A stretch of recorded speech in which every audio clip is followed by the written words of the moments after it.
nze kyempozi kyenneebaza era ku bwekitiibwa Kyagulanyi Ssentamu n'ekibiina nti kiyambye okuwa bannayuganda n'abalala abanaalabirako nti buli kintu kibaako abakyetegekedde abakimanyi. Waliwo ebintu omuntu byasobola n'ebintu byatakola ki byatasobola. Ebyobukulembeze tajja kubisobola. Kakati essaawa zino bw'oba ogamba abantu okuggyako ng'ebigendererwa byo wabifuna.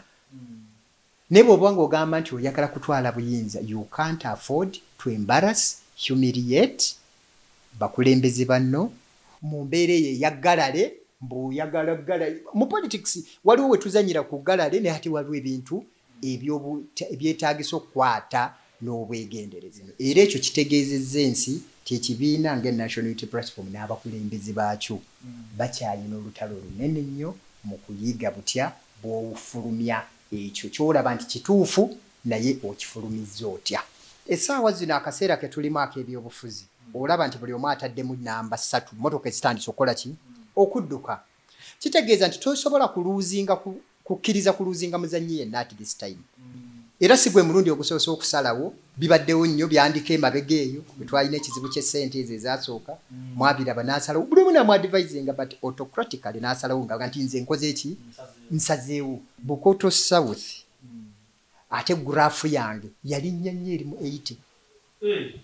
My graph is in 80 mu kaseera kano. Otegede bulungi abantu baffe basiima nnyo ate nange ndi musanyufu mbaweereza nnyo nga ndi stress free. Mbaweereza okusinga bwe nabaweerezanga. Yoyo Dr. Twaha Kagabo omubaka owe Bukoto South. So sigadde kulayira okusinziira ku graph nga waagisomye. Sijja kugamba nti nsigadde kulayira wabula njagala okutegeeza nti bintu byonna Allahul Izza, Allah ye muki ye musobozi mu buli kimu. Era Allah bw'aba yakuwandiikira, Mungu bw'aba yampandiikira nti nja kubeerayo mu parliament emirundi ogwokubiri teri asobola kugaana. Morris Cakes and Events Limited bakola cakes eza birthday, okwanjula, baby shower, bridal shower mu buli design yonna gy'oyagala, traditional cakes n'ebika ebirala. Kosa n'okutegeka emikolo ne girabika bulungi. Basangibwa wa Kaliga okumpi n'akatale k'aba veteran ku namba z'essimu z'olaba wansi awo ku call ne WhatsApp. Kola order keke kutuukako yonna gy'owangaalira. Byonna oyagala bibajje bitanda dining, oyagala ntebe nnungi za class ziriko, oyagala wardrobes ez'omulembe, oba oyagala duvet, bed covers ez'omulembe, oyagala kibitanda bine bitagwamu bitagombe bitalumya mugongo, byonna Faruku Nsanzi basangwa Kibuye ku Ntebe Road bali opposite ne Petrosite okumpi ne Keti Motors. Genda obakubire kusima namba za simu ziri wansawo yogerako nabo jango lambule jango gule. Amanya nze Nsuuga Mustafa nkola ne Alihira Holdings Uganda Limited. Tuli bakozi ba biodigester wamu n'okuzimba okwenjawulo. So olwaleero tuli waneeno nga tuli nkola biodigester. Ekyenjawulo ekiriwo nti yo eri mu basement wakati okusinziira nga bulijjo abantu mu kiraba ti eno parking lot. So eri wansi eri parking lot eri basement. Leero tukoze size y'abantu 5 ng'era erina capacity okusavinga ekizimbe kino kyonna nga kinaabeera. Waneeno ng'era emigaso gya bulijjo gya biodigester tebagenda kunuunamu.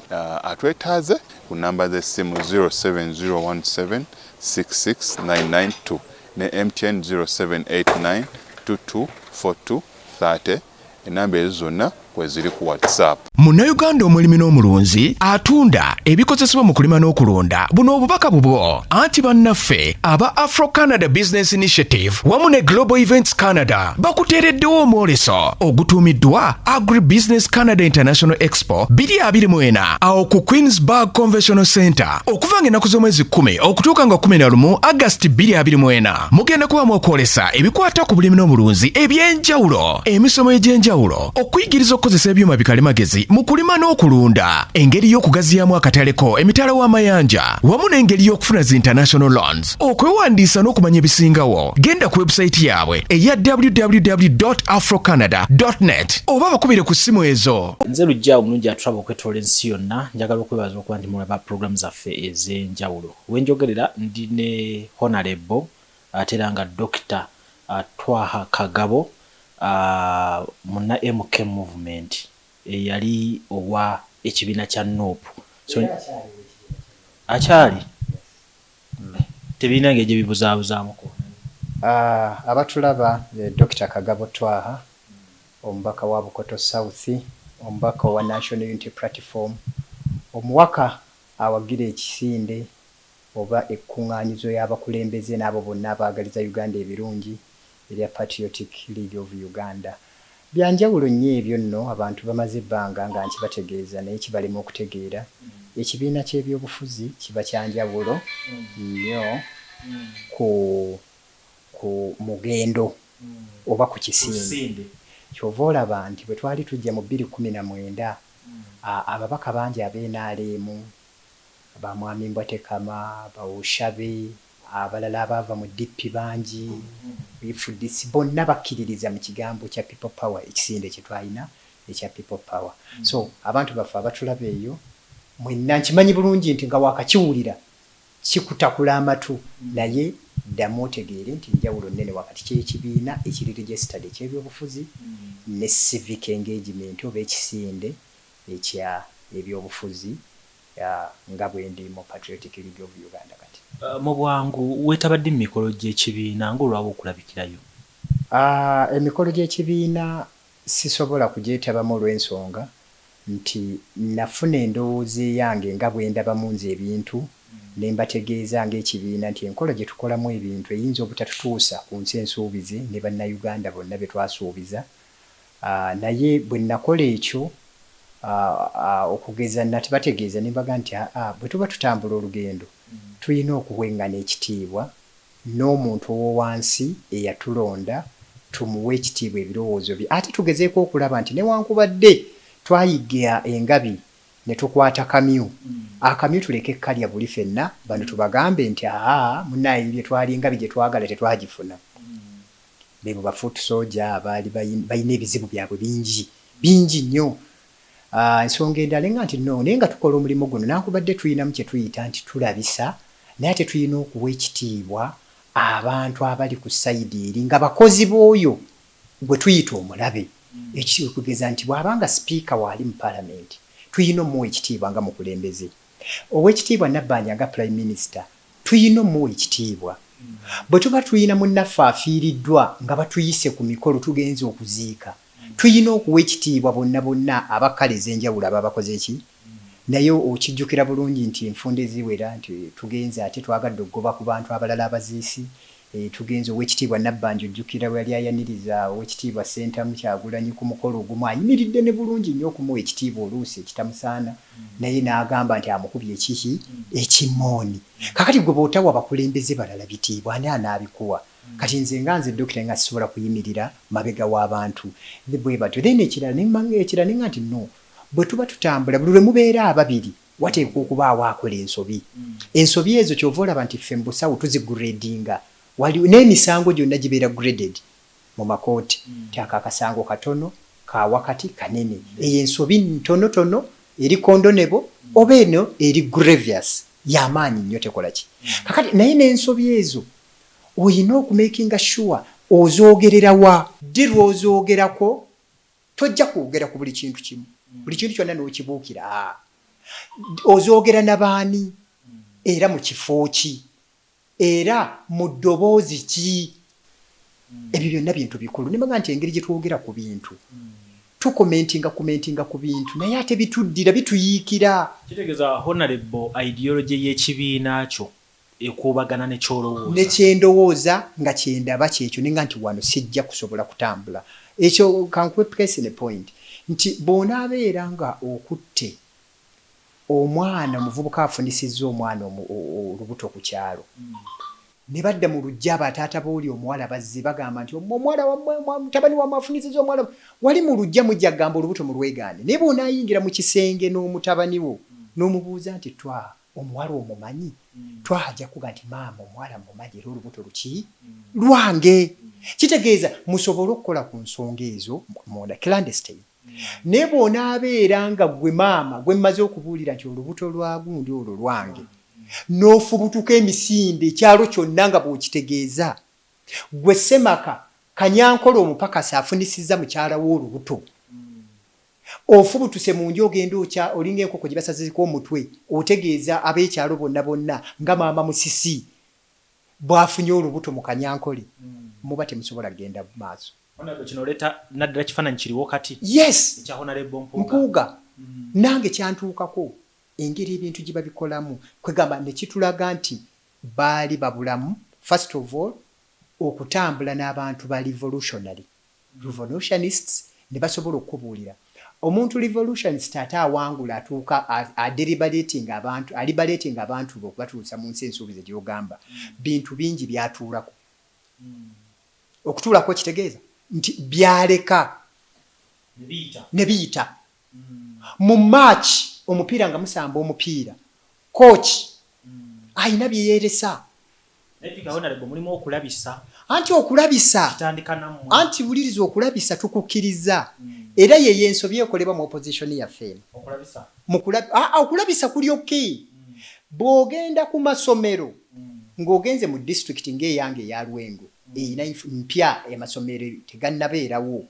Gavumenti emwaka oguwedde eby'emyaka 3 yazimba ekibiina ky'essomero n'ezimba bloka y'abaana 5.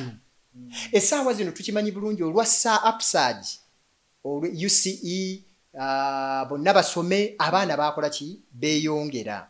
Abaana beeyongera abangi abazadde n'abasomesa ne bakuba ekitandaala ebweru ne bateekako ebisanja n'ebiwempe n'amatundubaali abaana bagire bakola ki basoma. Bloko temala. That is a temporary measure. Gwoze ng'owa opposition mu kifo ky'okwata building eno esooka eyateekebwawo ogambe nti naye building eno basebo ne bannyaba abaana beeyongedde tekola ki ne ku kyasa kino kye tulimu tubeebaza abazadde mwenna abavaayo n'okuyiiya muteekewo ekitandaalo kino naye ku standard gye tuliko ne ssente ze tulaba oba ezifiira awalala tetwetaaga kubeera ng'abaana baffe basomera mu kiki naye gwe bw'ogendayo n'okwata kitandaalo kiri kyokka n'oga nti laba abaana baffe essomero lyonna we bakola ki message tekola ki teri balanced. Ndowooza amawulire mmwe mukola amawulire ago tegaba balanced. Kakati bodda ku nsonga eno nti bw'obeera n'abakulembeze bo omukulembeze akoze ensobi ate bassebo ne bannyabo njagala mbategeeze ensobi ezimu mu bukulembeze ffe mu busawo tulina kye tuyita consensual reflex. Consensual eriiso lino bwe ligwamu akawuka lino likaaba n'ennyindo n'evaamu eminyira. Ontegedde bulungi nti mu meetings ze tubeeramu ezo ezisalawo nsobola okubeera mu meeting y'abantu 10 oba 2 ne basalawo ne bagamba nti tuli omusota nenze omusota nga mbagambye nti saagala tetulina gukola ki kakati olw'okuba majority eri esazeewo ekyo nange nendi omusota naye by a consensual reflex nenga sikwe kubadde okwagala ki nga for my safety nti singa ogaana okuluma ku musota ogwo kiba kitegeeza bano they and then mu nsiko gye muli obaliddemu olukwe era you have to be castigated. Kakati ebintu ebimu bonaabeera nga ku kibiina nga bakwata ensonga bwezitunga zakubuukira bwekwezigalali tusanyusa oli bonaatuuka mu ggwanga ku level y'eggwanga okukwata ku nsonga eziri classified. Omuntu ajja tunuulira ekyenguzi nga si kyakuzannyirako. Enguzi era tukkiriziganya ne bannamawulire abaavuddeyo n'ekyo era bazze bakikola ye feedback gye tufuna okulaba bakulembeze baffe mu departments, agencies, ministries, president, MPs at all levels okuba checking. Naye packaging nkulu. Njagala mutegeere ekintu kino packaging. When before who ne tone. Bwe tuba tuzaalisa fenga tuzaalisa abakyala mu ddwaliro wano wooli. Omukyala azaala abaana 2. Asooka n'afuluma obubi. N'amala n'azzaako omwana. Gwe wali owuliddeko bwe bakugamba nti maama Mustafa yazadde omwana naye yafulumye omwana gwe yasoose okuzaala yadde wa kilo 2. Tutunuulira oli. Mubaamu ebintu naye n'otuuka ne yeetonda n'afukamira yeetonde ffe ne tumugamba ebyo tebyetaagisa. Twawulidde amawulire agakwata ku mukulembeze munnaffe era ensonga zino bwe ziti tuzikubaganyizaako ebitundu bwe biti era kyekino ekikyajja. Tubadde n'ebizibu bingi nnyo tubadde n'ensonga y'amabaati. Muzeeyi Museveni singa teyatemako buli omu omutwe. Abakulembeze ne basigala awo si kyangu okuzimba abakulembeze. It takes some time. It's time consuming. Kwega issue yange n'ekibiina handling ota information era kyova olaba nti information endala nnyo mu bitongole ng'amagye wa ebeera bakuga nti togeza n'okomentinga era ndaba ennyo nga mwogera kwenanga n'ebirala byonna n'ebirala ayogere ki waliwo diplomaati abadde atambula wansi abweru azze waliwo omuyaayi amukubye ejjinja enanga aveeyo nti bamukubye ejjinja olw'okuba gundi diplomacy kakati buli lwoba nga tonnakula mu diplomacy tosobola kukwata bintu bino era ekyo kitegeezezza ensi kyekibiina ng'National Unity Platform n'abakulembeze baakyo bakyalina olutalo lunene nnyo mu kuyiga butya bw'ofulumya ekyo kyolaba nti kituufu naye okifulumizza otya. Obukulembeze obumu abantu ababulimu waliwo kye bayita narcissism, narcissistic personality. Munansonyiwa ndi musawo nja bigenda abo. Narcissism eyo omuntu abeera ayina rage naye ekibeera emabega waakyo nti abeera insecure. Afuba nnyo okulaba nti yeprotectinga olwa deficiencies za obunafu bw'alina ate omuntu yenna okuvaawo awo n'araising. Kati buli kantu konna akabeerawo akabuukira with a lot of rage. Okay? Kakati era alaga nnyo autocracy amaanyi mu kusalawo ebintu. Era si gwe mulundi ogusoose okusalawo bibaddewo nnyo byandika emabega eyo bwe twalina ekizibu ky'essente ezo ezasooka mwabiraba n'asalawo buli omu namwadvisinga but autocratically n'asalawo nga nti nze nkoze eki nsazeewo. Tekisoboka ekyo tubadde nkuga nti ba revolutionary leader lwakuba nti eky'omukusumbi gwe tuyina nga ffe wano revolutionary leader tuli okumpi ye president Yoweri Museveni. Bwe tukozesa ekizampo ye mu matu g'abalala tevaayo bulungi naye ng'obyeko ekifaananyi kye n'erinnya lye n'ogoberera kisiikirize kye olaba ebintu byatuddeko ebingi ne biyita olw'obulungi bw'ogwo omugendo gwe baba balimu ne basobola okugutuukako n'abeera nga tayisiza bakulembeze banne bwatyo. Tutulira ekifaananyi kya leader of opposition kubanga nga tannakyusibwa kifo already ebigambo bino byaliwo nga bijja byogerwa ku social media ono ne wali katulabire kino kya lwatu omuntu lwaki ojjamu enyamaanyi ge bataddewo ng'omuntu ali mu kifaananyi abalala gwe balina olabirako. Kakati nze njagala okutegeeza ekyo kikwatagana ne kyenkugambye nti essaawa zino akaseera ke tulimu ak'ebyobufuzi olaba nti buli omu ataddemu namba 3 motoka ezitandise okukola ki okudduka. Kitegeeza nti tosobola kukkiriza kuluuzinga muzannyi yenna at this time. Oba ayina empisa zitya oba ayina oyogerako muki mwogere ne mumuzza eno mu kisenge mupiira muguzannya half time baba leadinze emu 0 team talk tegenda kubeeramu nti gwe nakugambye walidde nnyo emmere eno katiraba toddukana mu kisaawe no. Essaawa zino bwe tuliko kumudda bbali n'omubuulira nti waayi nakugambye tolya bijanjalo biki bingi naye yongeramu osobole okukola ki okuwangula omupiira. Naye kati essaawa zino bw'obeera ng'otandise okunojjola bazannyi bo ab'amaanyi abasobola okuteebera omupiira abakuyambako ku mobilization. Njaga mategeeza ekintu kye tulimu kano ekyobukulembeze kirimu ekintu empaji ennene gye bayita si buli omuntu asobola okumobilizinga nga munne. Okay? Kyova olaba nti tuzze tulaba emabega awo nga Mzee Museveni yeesonyiwa abamu. Twalaba emabega mu kalulu akaggwawo n'aleeta fulufiga waliwo ono ani buchaman everybody namulasekera nga it's a laughing stock. Naye nga yali amaze okiraba nti there is a community. Waliwo abantu abangi abali awo abakulemberwa abantu bano bensobola okujja. It's all about mobilize. Kakati essaawa zino bw'oba ogamba abantu okujjako ng'ebigendererwa byo wabifuna. Naye bw'oba ng'ogamba nti oyagala kutwala buyinza you can't afford to embarrass, humiliate bakulembeze banno mu mbeera eyo eyaggalale mbuyagala mu politics waliwo we tuzanyira ku ggalale naye ate waliwo ebintu ebyetaagisa okukwata n'obwegendereza. So kyendaba nti kibuzeemu era libadde ddibu nnene ddene nnyo era nze kyempozi kyenneebaza era ku Weekitiibwa Kyagulanyi Ssentamu n'ekibiina nti kiyambye okuwa bannayuganda n'abalala abanaalabirako nti buli kintu kibaako abakyetegekedde abakimanyi. Si buli kintu nti ojja kufubutuka eno nga nze nti nfubutuka eno mu busawo nfubutuke mu kuyimba nti mbeere superstar mu kirala. Ekyo ategeeza bannayuganda nti waliwo ebintu omuntu byasobola n'ebintu byatakola ki byatasobola ebyobukulembeze tajja kubisobola. Yes, tajja kubisobola. Yes, kubanga birimu concessions. Twalabye ekyokulabirako wano ekya embukulembeze mulimu kiki kyowa amakulu at that particular time. Ekyokulabirako tubadde n'olutalo olunene wano waliwo kye tuyita geopolitics e Kenya. Raila Odinga, Ruto, everything bagenze mu court n'ebirala. But time has come. Kenya eri ku muliro munene nnyo, ebintu bizibu nnyo, economy etabuse. Naye waliwo ekiriwo, geopolitics aliwo. Wabalabye jjo nga beekutte wamu batambudde bazaalidde President Yoweri Museveni okubaako obuwagizi bwe bakola ki bwe bamusaba.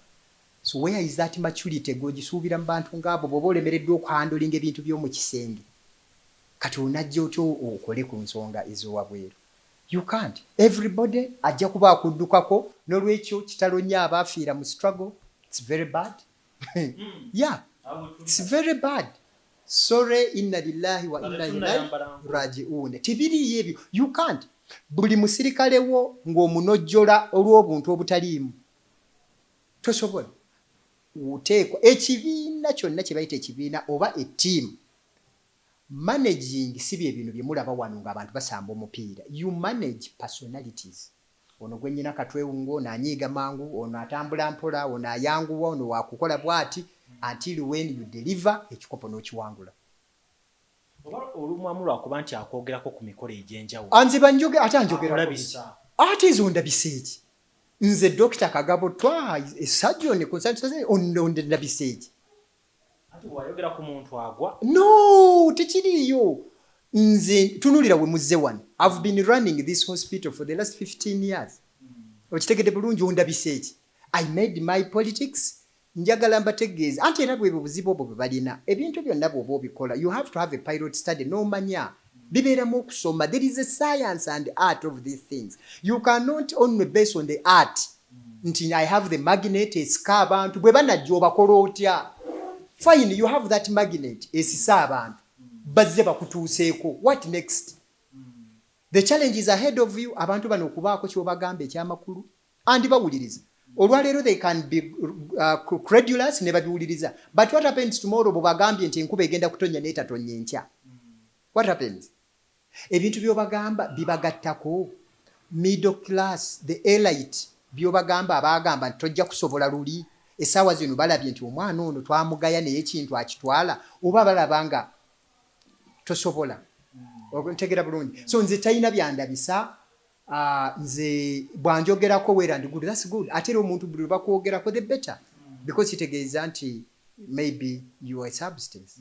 Yes. Okay. So finally abantu be Rengo bokiikirira Bukoto South bo bakufuna mu kifaananyi ki nga tuva wali bakuwera akalungu oli munnanuupu oli agoberera ideology nga weeri paka kwono gwe tuyina olwalira takkirizigana na ideology. Abantu ba Bukoto South ekyo first of all nze okweyogerako kiki bafiiringa kijja kubeera it's an irony nti oba oli awo kiri biased tekyandibadde kirungi kubanga naalibadde nti nze nkuba engoma ate nze nkola ki nze nsamira naye kyandibadde kinyuma nnyo omuntu omulala n'akola research n'akuga nti Dr. Kagabo n'abantu be batambula batya ng'ovudde ku bano nti ndi Bulaaya ndi luddawa babuuza ebyo naye kati kankubulireko because it's not bad okubuulirako Bukoto South ate graph yange yali nnyo eri mu 80.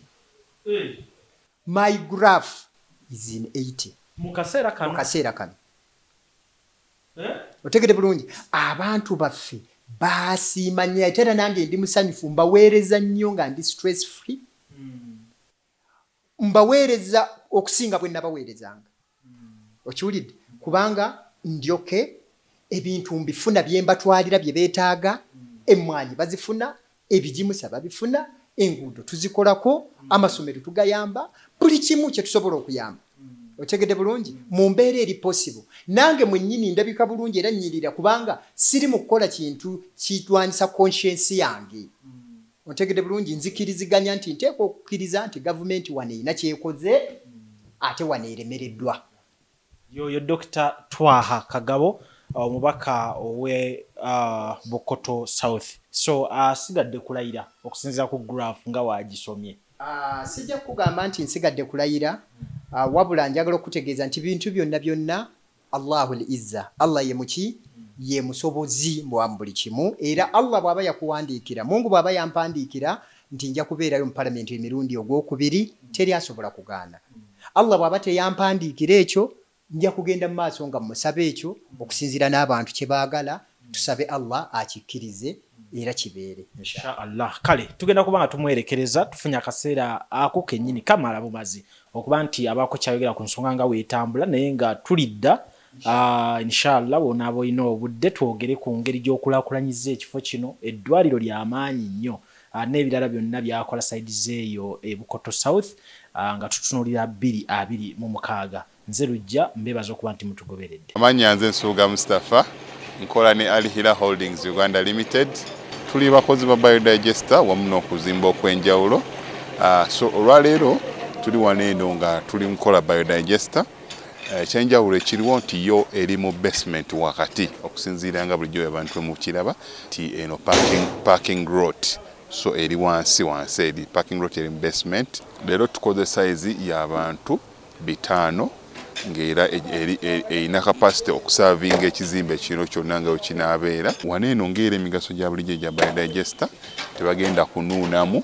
Atwetaaze ku namba z'essimu 07017669992 ne MTN 0789224230. Enamba ezo zonna kweziri ku WhatsApp.